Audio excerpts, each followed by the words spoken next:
Hey kids, cook real food. Katie Kimball here for the Healthy Parenting Connector, where as always, my job is to connect you parents who really want to raise healthy, independent adults to the experts who have the information you need. Today, we are talking to a mom just like us who is raising amazing kids and who is a budget master when it comes to the kitchen and the grocery store. Stephanie Jenkins, my dear friend, thank you for being here today. Yeah, I'm so excited.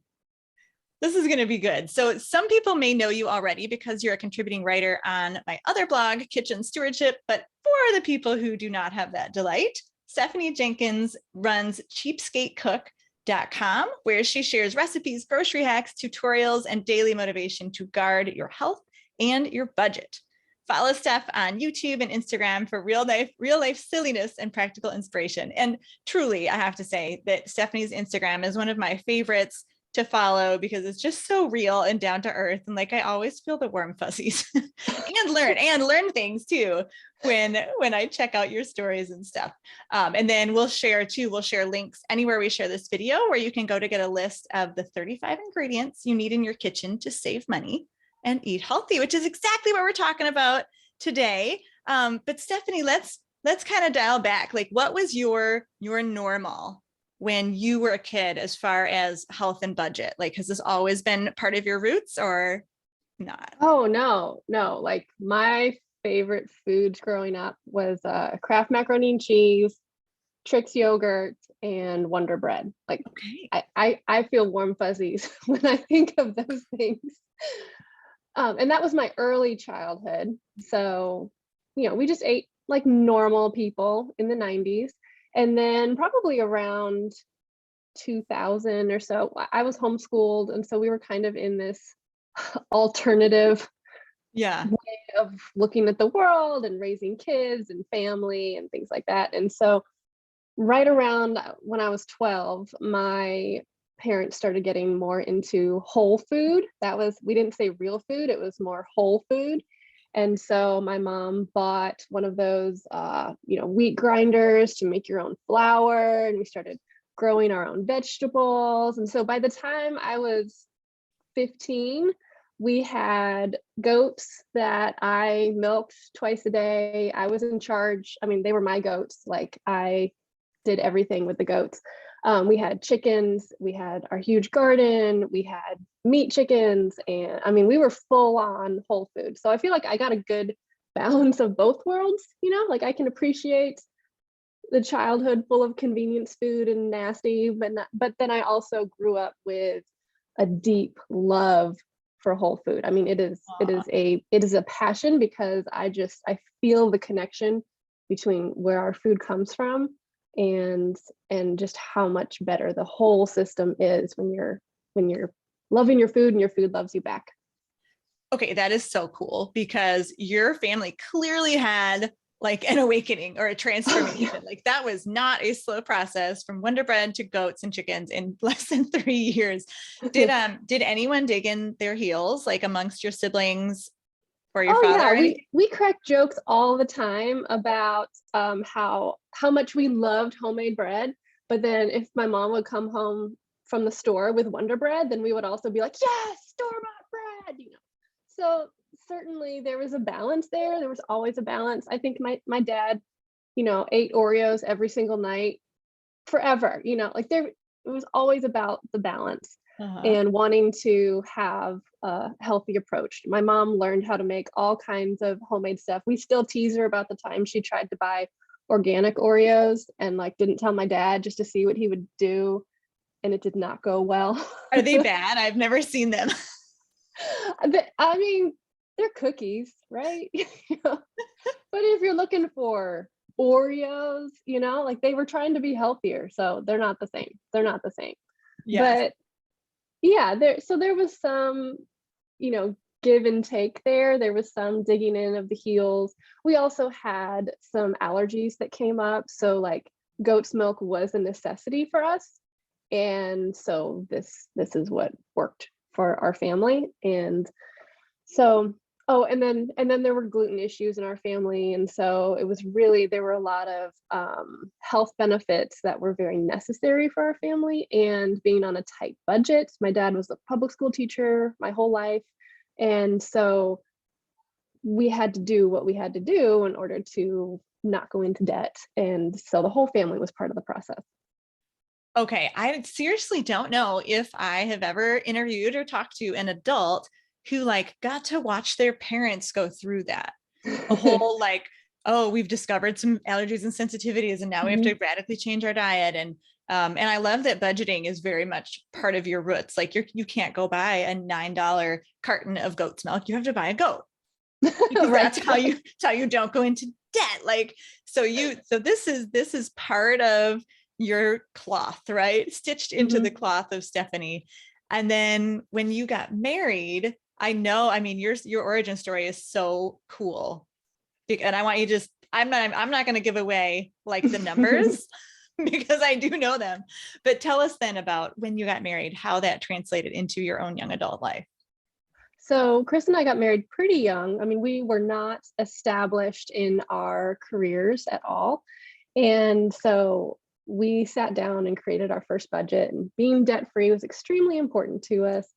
And we realized that after we paid for all of the basic necessities, we only had like $25 a week for our groceries.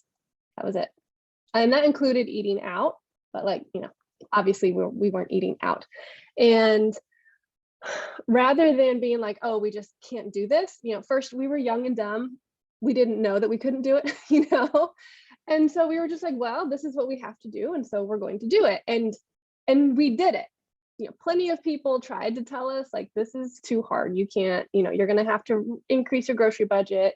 You might have to go into debt. You might have to, make some compromises here, but, we knew what we wanted and where we were willing to, do everything that we could to increase our budget and not stay in that season. But we were certainly not going to go into debt in that season. And so, I mean, it was just a massive learn everything that you can because you really don't have a choice. Yeah. And going into debt for something like groceries, which is a constant expense, is kind of the epitome of what you don't want to do if debt-free living is important to you, right? Right. Like that's a no-go. Yeah. So what would you say would be like just the top few things that you had to do, like either never buy or always buy, like $25 a week? And this is early 2000s, mid. This was during the Great Recession when, yes, when everybody was freaking out about money. So it was 2008, 2009-ish. And so we were, I'm trying to think of what the main things were. For me, it was, you have to think creatively. I mean, you really do. And you have to be willing to be very flexible with your menu. Like this was not the season to be like, you know what I really want like steak and spaghetti or something like that. Like this is what I'm craving tonight. Let's go get that. That was not that season.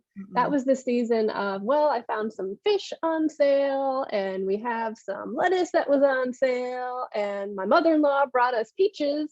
So guess what's for dinner?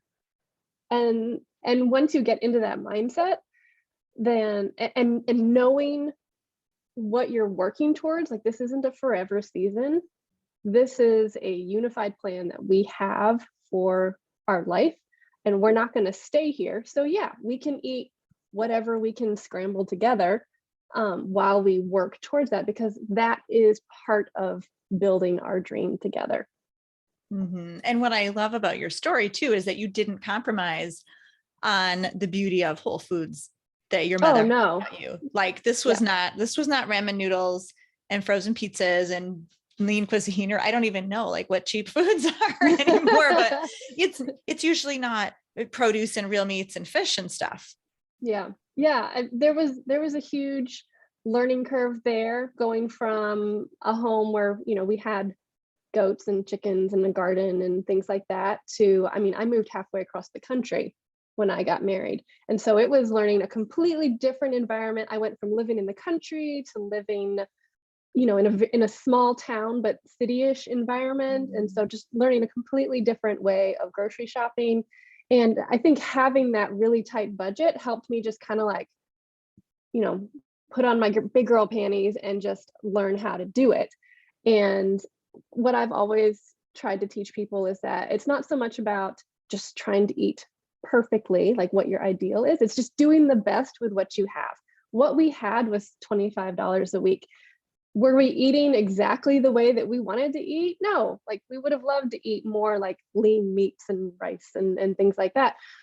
But we could eat rice and beans on that budget, and that is also real food. And so we just leaned into the real food that we could focus on. And this was always balanced with, a couple of different snacks. We always try to keep like the 80-20 rule, like 80% really good food, 20% whatever. And we've been able to follow that on $25 a week, and we've been able to follow that on $100 a week, and whatever our grocery budget has looked like in this season. It's just about leaning into the real food that you can do right now. That's awesome. And now you have 3 little boys. Tell us their ages right now. I have a 12-year-old, a 10-year-old, and a 7-year-old. See, they're not so little anymore. I know. I know. Yeah. We're like halfway through the whole parenting thing. Yeah, basically. I can't talk about it too much. It's a little much. Yeah, right. Because we get heart palpitations. So let's not think about the future. But that does mean that, yeah, for 12 years now, you've had more than 2 people on your grocery budget. So what kind of shifts happened as children were coming along, specifically in the grocery budget and cooking? So for us, our kids had allergies that became very apparent from a young age. And so we were still on a very tight budget, and we realized that we couldn't feed them gluten or dairy.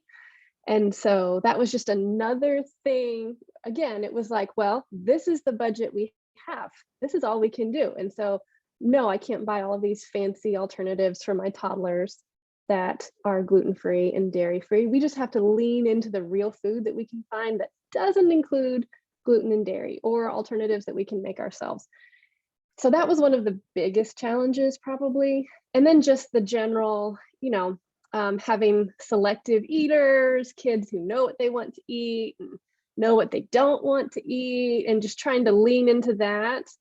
And honestly, you've taught me a lot about that process too, and the healthy approaches to, like loving our kids for exactly who they are, and not turning mealtime into a battle and things like that. I would say those were 2 of the biggest challenges when it came to grocery budgeting. Yeah. So with the gluten and dairy free, you make a lot of things. You make a lot of things from scratch anyway, previously, but then you just had to shift sort of your recipes to figure out gluten and dairy free, which isn't always, what would you say, like, if someone's eating processed foods and they suddenly have to go gluten free, I think that probably raises food budget by like 50% at least. Yeah. If you're going to buy, like you said, the fancy alternatives, do you think that going gluten and dairy free when you're making from scratch, like, raises the food budget at all, as much? Where would you guess? It just depends. Every family is different, especially if you're feeding little kids. Every little kid is different, and what you can get them to eat and what you can't get them to eat, things like that. Thankfully, kids eat a lot, but especially when they're little, then it's a little bit easier. But for me, it did not increase our grocery budget, but that's because we didn't have that option. Like, this is our grocery budget. And so we are all going to have to eat within this umbrella. And so we're just going to do it. And that was it. And, I tried lots of things. I failed a lot of times. There were plenty of like failed make it yourself DIY recipes and plenty of things. But you just keep trying. You know what I mean? You just keep learning, and you have to have a can-do attitude, because there are a million voices. Just think about like the commercials that we hear and just the influences that we have that say, isn't cooking so hard? Like, have this alternative. There are all these voices in our heads and in our environment telling us that we can't do things and that we need the latest, greatest thing. But the reality is, people have been feeding themselves for thousands and thousands of years and doing just fine. And so the answer is out there if you have a can-do attitude and if you're willing to get creative and willing to give yourself that umbrella to work in. You know, we had $50 a week when we had 2 kids with gluten and dairy allergies. And so that's what we ate on, and it was fine. So your food budget doubled, but the number of people in your family also doubled, and you added food allergies. And you're just like, you just really don't give yourself any alternatives. You're like, this is what we have to work with. Yeah, I love that. I mean, it was that, or we have to give in our budget somewhere else, right? Mm-hmm. So if you're working towards, a savings goal, or you're working toward, it's like, okay, well, do we increase our grocery budget, or do we take out, just I'm thinking like eating out or something like that. We weren't eating out at that point, but like you have, there's a finite amount of money. Mm-hmm. And the great news is you're the boss of where that money goes. But that also means that you need to be responsible and be the adult to be like, okay, well, it's going to be really tight over here, but that's because we want to do something over here. Mm-hmm. Oh, so good. I think especially young parents and young adults, I think need to hear that. Like, I just want to repeat that. It really is a gem. You have a finite amount of money, but you are the adult and you decide where it goes. Mm-hmm. You can't just say, well, I'm just going to spend more today. Like, I think sometimes we feel like we can do that. Like, I deserve a little break, but like, if you don't have the money, I don't know. I don't understand why people don't understand this, but finances are really tricky for some people. But it's amazing to me that you and Chris started out like very young, just married, sitting down, making a budget, mm-hmm. realizing what you had left, as opposed to, oh, we're just going to shop and we're going to try to save and try to keep it kind of, mm-hmm. low on the budget and then see what happens. Like, that's a recipe for failure when your budget is so tight. So anyway, fantastic. I love everything you're saying. Now I know that you've taught your boys to cook. And then mm-hmm. what was your motivation for doing that, for getting them in the kitchen and prioritizing that? Well, some of it was because I cook a lot from scratch, and that's just a lot on one person for a family of 5, right? It's a lot. And so if I'm going to be raising independent adults, then it makes sense for me to equip them, and it helps take some of the pressure off of me. And I was raised in an environment where a lot of times the cooking was seen as like women's work, and especially raising boys, it was like, no, this is adult work. If you are a grown adult, then you have to know how to feed yourself. And so my boys have all learned how to cook at their different levels, and they enjoy cooking at different levels. I have some kids who really don't like cooking at all. I have some kids who really like healthy cooking, but like only if it's really simple. And then, I have a kid who just loves cooking and always wants to be in the kitchen. And so, there's no shame in being who you are, right? But if you are going to be an independent adult, then you're going to learn how to cook. And then when you're an adult, do whatever you want with it. It's just, mm-hmm. it's my job to give you the life skills to launch you into the world. And then you're the boss of you. I love it. And it is fun to see how the kids there's like cooking personalities or kitchen personalities, mm-hmm. what different kids gravitate toward. Mm-hmm. So let's hear, as a mom who's taught these kids who are now, early elementary and then sort of the tweener ages, I'm sure you had some interesting stories and some bumps in the road. What challenges and successes did you come across? Well, it's interesting, especially having my kids grow up in a real food environment. As they get older, I'm learning to balance that a lot with just having honest conversations about why we eat real food and what kind of food we have in our house, and having, making healthy choices without it becoming something legalistic. And especially as they get older and they see their friends eating food that is completely different, are we going to demonize certain foods, saying like some food is good and some food is bad? Or are we just going to talk about like personal choice and every family's in a different place and we don't shame people for how they eat because they are eating the best that they can? And that doesn't, like we just fuel our bodies the way that we think is best for them. And I'm trying to think of like funny stories. I know there have been times where my kids have like seen other kids eating like tons of Lunchables, like that's all they eat all the time. And I saw that and I was like, oh, they're gonna get so jealous. And they're gonna be like, Mom, why don't we eat Lunchables? And my son was actually like, I don't think their mom loves them as much as you love us. because she never cooks for them or because she doesn't make them eat food that's good for their bodies or something, like just something weird that I'm like, oh, well, thanks. Also, that's not true, but thank you for seeing that this is me loving you. Yeah, to be able to articulate that. Yeah, wanting to equip you with the tools to feed your body well is just a way that I personally love on my kids. And we did this fun experiment last summer where we gave our 2 older boys a budget for the week, and they were in charge of planning their food and purchasing their food. I took them to the grocery store and cooking all of their own food. And it was just a life skills experiment. And it was also kind of they were starting to complain more about some of the food that I was making them. So it was like, okay, well, I just want you to understand how hard it is to feed people. It's hard enough to feed yourself 3 meals a day and all of that. And that was a super fun experiment. I mean, it was great. And the boys they started out being able to just buy whatever they wanted. And so there was lots of like frozen pizza and whatever. Wow.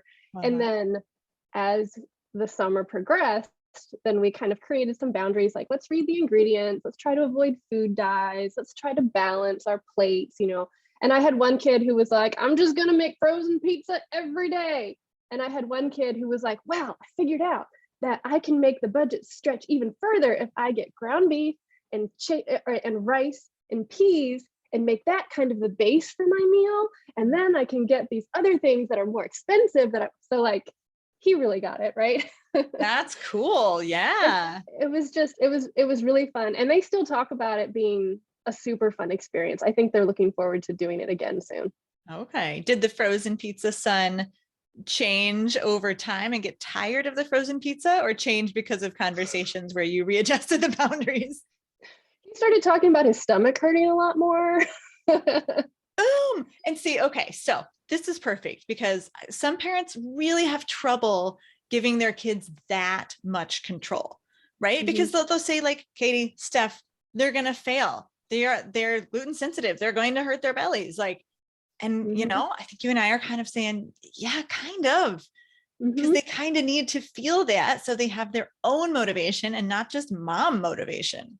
Right. Yeah, that's exactly my motivation in this experiment. Mm-hmm. I did not want my kids to graduate and be like, finally, I can eat Oreos every day because mom never let me. Like, no, by the time they're 18, they should already be making like 100% of their choices, right? And so you release those boundaries and those rules as they get older, so that they can practice and they can make mistakes in a safe environment. And honestly, like, yeah, my kids started out with really real food and, gluten-free and dairy-free and all that. And thankfully, those sensitivities have kind of healed themselves over time. Yeah. But I don't want them to eat healthy because mom told them to and mom forced them to, I want them to eat healthy because they've learned to listen to their bodies and honor their bodies, and they know what their body wants. And that means letting them experiment and give them that freedom. And so my frozen pizza kid, while he's the first to say he loves frozen pizza and he loves hamburgers and all that, he's also the one who'll eat a huge salad every single day because he realized in his experiment, you know what, I feel a lot better when I eat more vegetables. Or he's the first kid to be like, I think I had too much sugar today. It was just so good. and it was just available at the party, but like now my stomach hurts. I probably need to be careful of that. And so he's fine. He's going to be fine. Mm-hmm. And letting him do this as a middle schooler is you're here to guide some of those conversations, and to support him and encourage him in the discoveries that he's making. Whereas once they're 18, 19, 20 and they're out of your house, like they basically might do the same exact thing, frozen pizzas and Oreos every day. Yeah. They might have the same exact reaction, but they don't have as much like care and tending to kind of pull them back to the fold and help them talk through that. Right. I just feel like when you're a young adult and you make the mistakes, it's just so much easier to just keep making mistakes, I guess, and live with it, Yeah. And that's part of why we gave them a grocery budget last summer, because when they graduate, they're going to be on their own budget. And I didn't want them to be hit with like, whoa, eating healthy is so expensive. And I don't have the resources because I'm a young adult making nothing. I wanted them to learn that they can and exactly how to do that so that they didn't have to figure it out all of a sudden. Oh yeah, that's so cool. Well, obviously that's a huge benefit of your kids knowing how to cook. For your family and for your sons, what else do you see as benefits of them knowing their way around the kitchen? I mean, a lot of it is pressure off of me. I mean, that's huge. As a mom, you're doing everything. And especially as we've reached this season of, like the taxi mom season, where everyone's got activities and we're very intentional about how we commit to activities because family time is very important to us and we homeschool and things like that. But we are driving a lot and we are out a lot, especially during sports seasons. And so kids having this independence and knowing how to create a balanced plate for themselves, like not only just knowing how to make a sandwich, but also knowing like what's short energy and long energy and protein and fats and fruits and vegetables and plants and things like that. Knowing how to create a balanced meal for themselves is a huge time saver for me so that I'm not policing them all the time, right?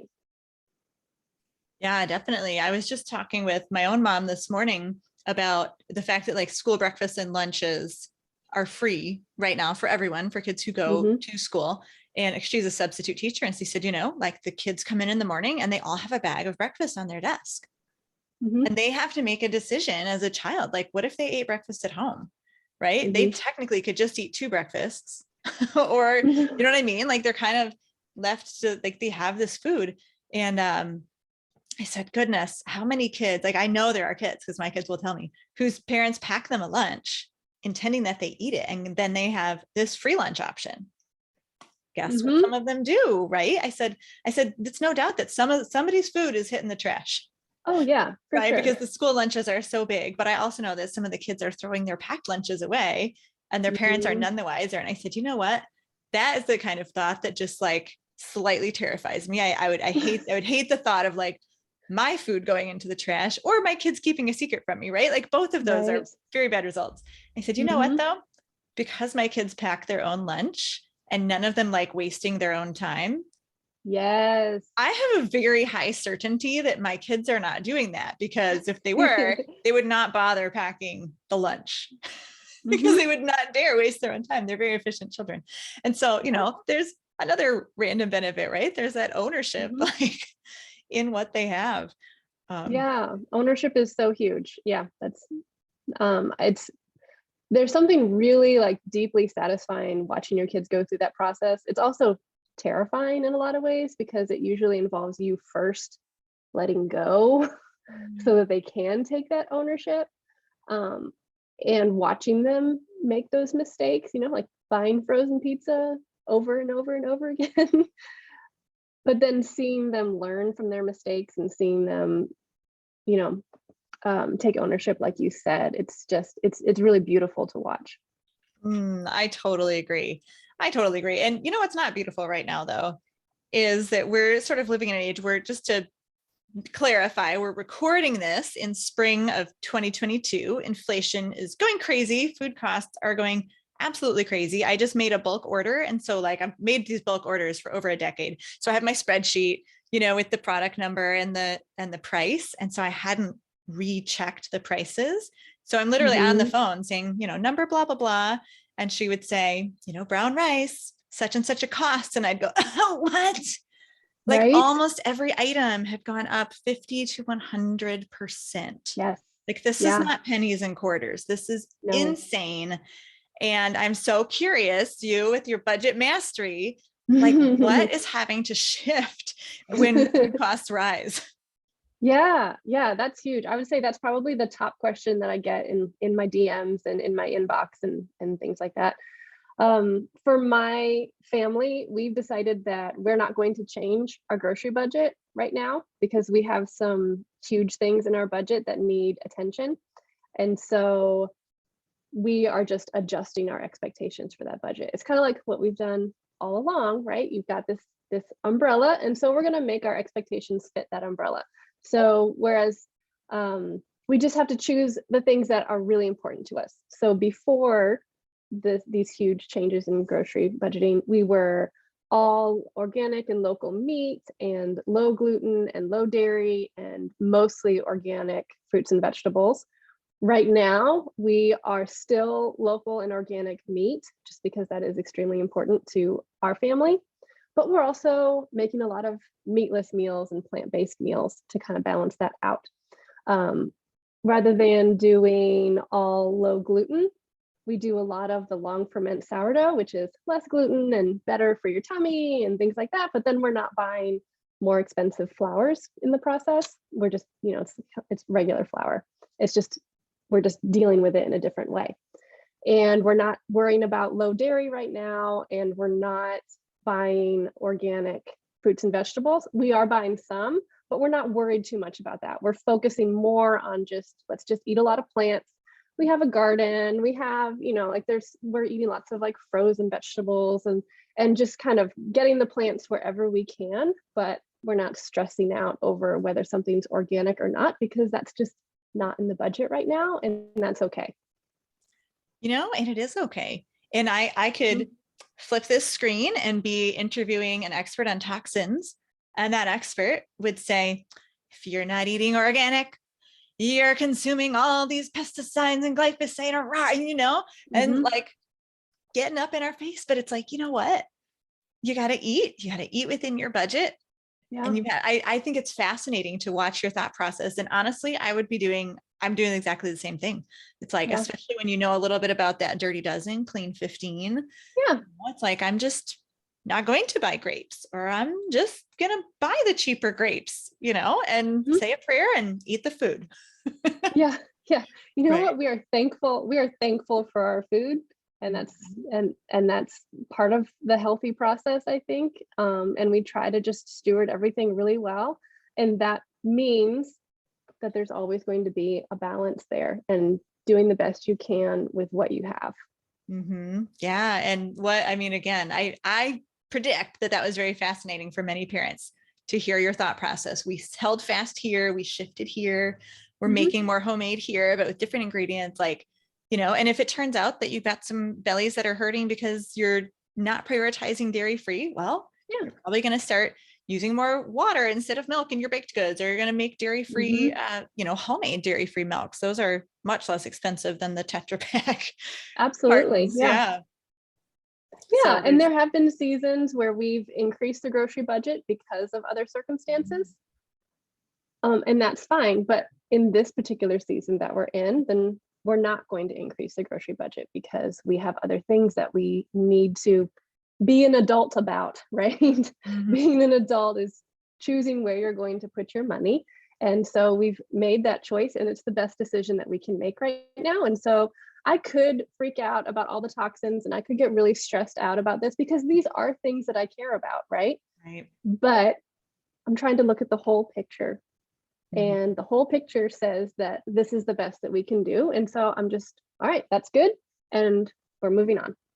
Yeah. And people would have different priorities potentially, if they have a child who's healing from mold exposure or or working on reversing autism, like that's different. Your kids are relatively healthy.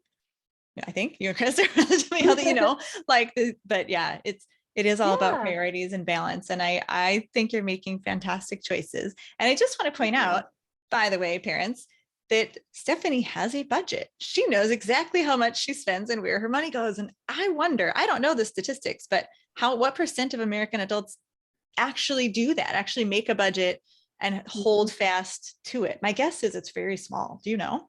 Mm-hmm. I don't know. I do know just in conversations that, I mean, I know a lot of people who don't even know how much money they make. They Like, make. they make. Or, you know, if you think about like a stay-at-home mom or something, they don't know how much income is coming in. In fact, I was sitting with a group of moms, and one of them said that, and I like choked. I was like, what? And someone just patted my back. I was like, it's okay, Stephanie.